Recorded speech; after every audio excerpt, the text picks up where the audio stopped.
اعوذ باللہ من الشیطان اللعین الرجیم بسم اللہ الرحمن الرحیم الحمد للہ رب العالمین الصلاة والسلام علی اشرف الانبیاء والمرسلین وعلی آلہ طیبین الطاہرین المعصومین الذین اذہب اللہ عنہم الرجس وطہرہم تطہیرا اللہم صلی علی محمد وآل محمد اللہم اخرجنا من الظلمات الوہم واکرمنا بنور الفہم اللہم افتح علینا ابواب رحمتک وانشر علینا خزائن علومک برحمتک یا ارحم الراحمین۔ عزیزان، مرحوم سید ہاشم حداد موسوی کے حالات زندگی پر لکھی جانے والی گراں قدر کتاب روح مجرد کے مضامین پر ہماری آپ کے ساتھ گفتگو جاری تھی اور حضرت امام علی ابن موسیٰ الرضا علیہ آلاف التحیت و ثنا کے معجزات پر بحث آ کر رکی۔ عرض ہوا کہ مرحوم آیت اللہ سید محمد حسین حسینیہ طہرانی سید ہاشم حداد کے حالات زندگی بیان کر رہے ہیں، اور ہاشم حداد کے زندگی میں جہاں یہ بات بیان ہوئی ان کی کیفیت زیارت، اور پھر کیفیت زیارت سے امام رضا علیہ السلام کی زیارت کی فضیلت پر موجود روایات اور کچھ سوالات جو ان زیارت کی فضیلت پر ابھرتے ہیں جو اعتراضات کی صورت میں، یہ سب موضوعات بیان ہوئے۔ تو یہاں آیت اللہ طہرانی 3 عدد معجزات کو بیان کر رہے ہیں کہ جو نہایت ہی مستند ذرائع سے آیت اللہ تک پہنچے ہیں۔ آیت اللہ کا مقصد یہاں امام رضا کے معجزات کو بیان کرنا نہیں ہے، مرحوم ہاشم حداد کے واقعات کو بیان کرنا ہے، لیکن چونکہ اس سفر زیارتی میں آیت اللہ طہرانی نے جو واقعات ان سے نقل کیے تو یہاں تبرکاً کچھ معجزات کو بھی ذکر کر رہے ہیں۔ ایک معجزہ گزشتہ گفتگو میں بیان ہوا، آج 2 عدد معجزات آیت اللہ طہرانی سے بیان کر کے دوبارہ واپس پلٹتے ہیں مرحوم سید ہاشم حداد کی زندگی میں موجود واقعات کی طرف۔ آج جو معجزہ آپ کی خدمت میں نقل کیا جا رہا ہے وہ آیت اللہ طہرانی در حقیقت اپنے استاد سے نقل کر رہے ہیں، اور استاد بزرگوار کا نام ہے آیت اللہ شیخ مرتضیٰ حائری۔ یہ شیخ مرتضیٰ حائری مؤسس حوزہ علمیہ قم مرحوم آیت اللہ شیخ عبدالکریم حائری کے بیٹے ہیں، اور حوزہ علمیہ قم میں باقاعدہ درس پڑھایا کرتے تھے۔ مرحوم آیت اللہ سید محمد حسین حسینیہ طہرانی ان کے پاس کفایت الاصول پڑھے، اور باقاعدہ اس کفایت الاصول کے دروس میں جو شرکت کیا کرتے تھے تو انہیں باقاعدہ تقریرات کی صورت میں تحریر بھی کیا کرتے تھے، اور آج بھی وہ نوٹس آیت اللہ طہرانی کے یادگار کے طور پر موجود ہیں۔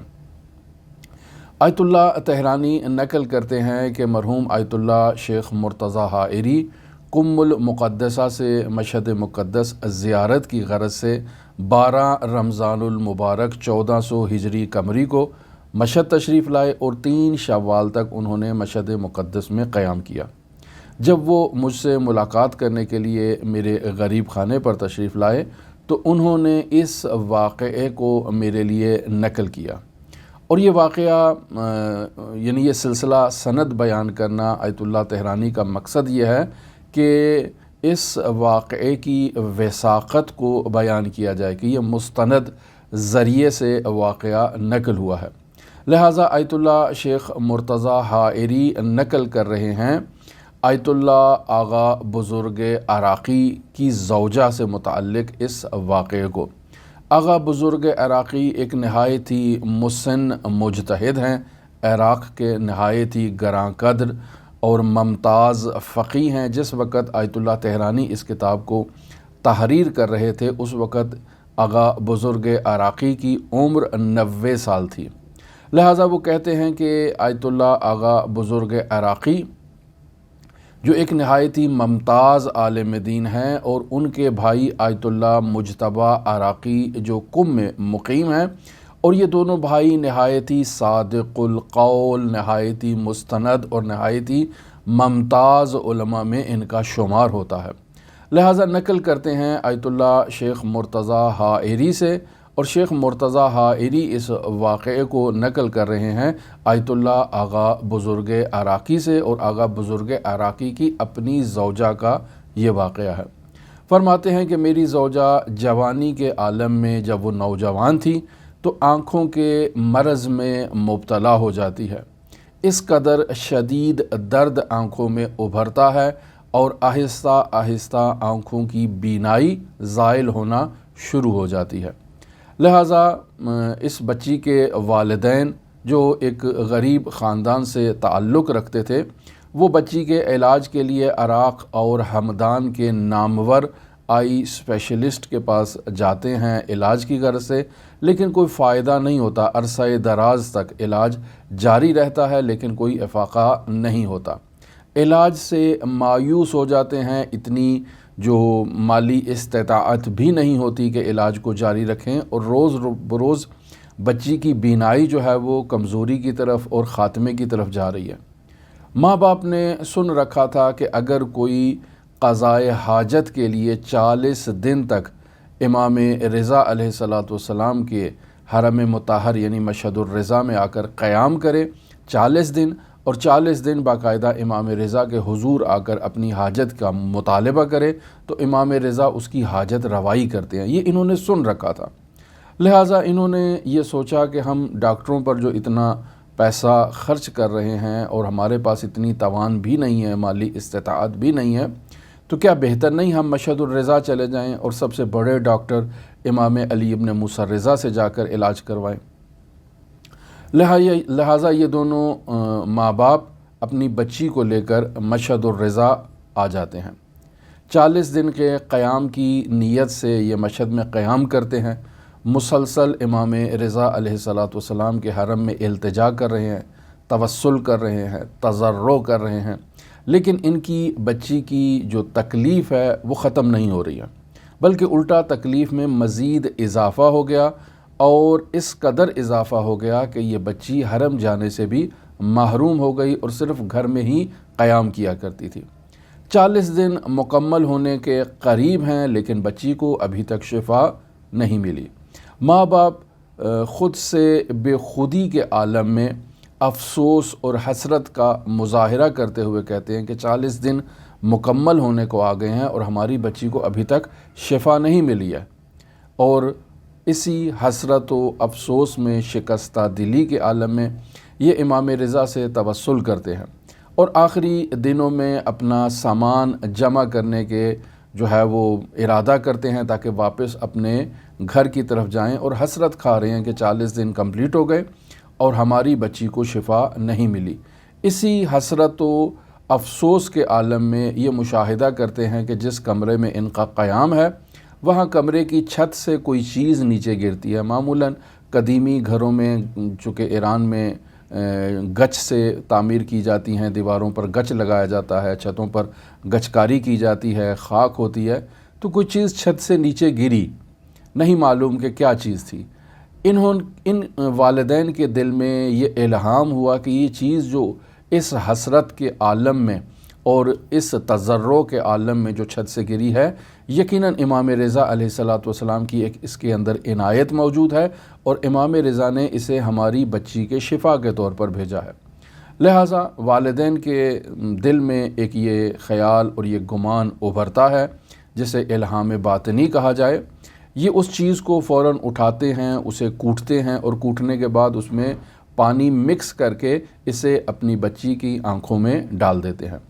جیسے ہی یہ چیز بچی کی آنکھوں میں ڈالتے ہیں فوراً بچی کی بینائی درست ہو جاتی ہے اور مکمل بچی تندرست اور صحت یاب ہو جاتی ہے، کہ جیسے کأن لم یکن شیئا، کہ جیسے کوئی چیز تھی ہی نہیں، اصلاً کوئی بیماری تھی ہی نہیں، اس بچی کو بالکل صحت یاب اور تندرست ہو جاتی ہے۔ لہٰذا یہ لوگ مزید کچھ دن مشہد مقدس میں قیام کرتے ہیں، امام رضا علیہ السلام کا شکریہ ادا کرتے ہیں، اور پھر واپس اپنے شہر عراق لوٹ جاتے ہیں۔ دوسرا واقعہ جسے آیت اللہ طحرانی نقل کر رہے ہیں، اسے بھی مستند ذرائع سے آیت اللہ طحرانی نقل کر رہے ہیں۔